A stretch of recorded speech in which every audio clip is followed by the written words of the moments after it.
Hey, pang-apat na araw na. Update tayo.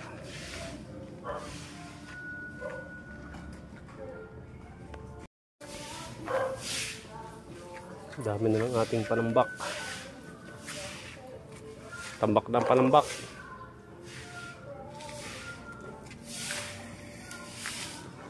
Hindi, pwede lagi din sa baldeng halo. Kalahating balde. Buti pa, ibuhos doon. Ibuhos na ito, burak doon.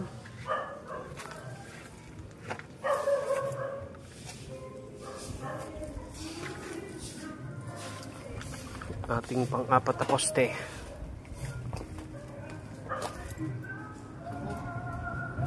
Tatlo. Saan?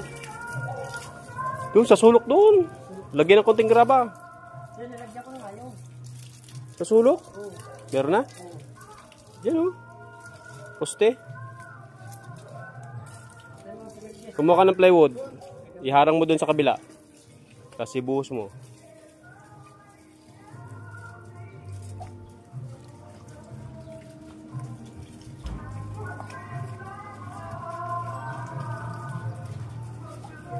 Tanggalin mo burak yung hollow block. Sa kabila, hindi yan. Yung kabila, oh, yung. Ah, may plywood na pala. Yan na lang harapan ng harangan. Sige, sige.